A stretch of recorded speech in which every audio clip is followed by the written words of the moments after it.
Okay, let's take a minute here to look at indents.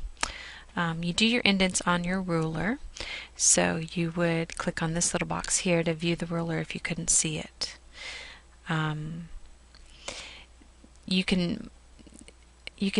have to highlight where you want to modify the indents. So you would highlight this paragraph, and you could give it a hanging indent like this, or you would give it a first line indent, goes all the way across, and that would be a first line indent.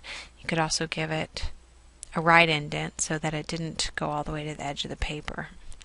So it's a little bit different than your margins. Your margins are still here, but on these lines it's only going to go to this indent mark. The indent marks work, they slide independently unless you grab the square, and then it takes both of them with you. And indents, they're not bad once you get used to working with them, and they're fairly simple.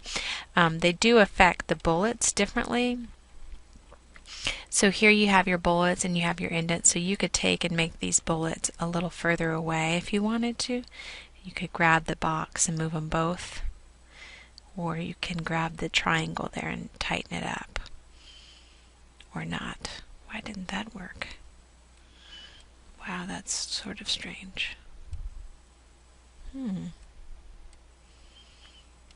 not sure why that didn't work like that. Okay, well, you have to do it this way, I guess. Anyhow, those are your indents. Pretty straightforward. Not terribly difficult.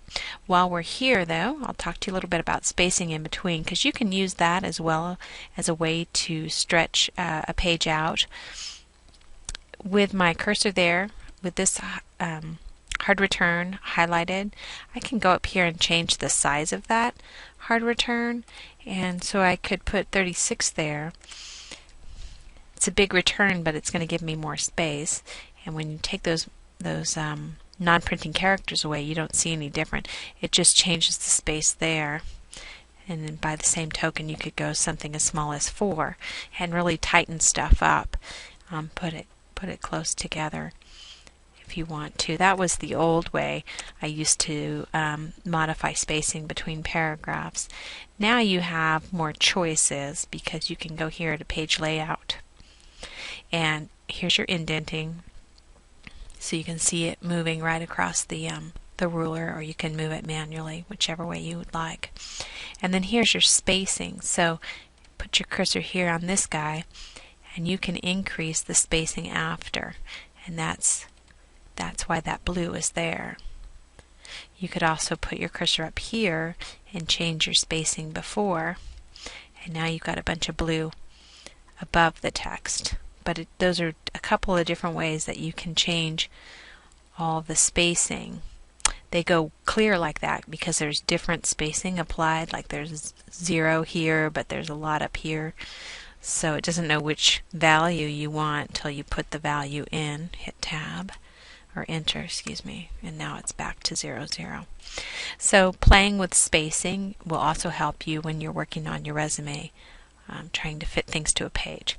You can change it by modifying the hard returns, or you can also change it by changing the spacing here, and this is under the page layout tab. Hope that helps.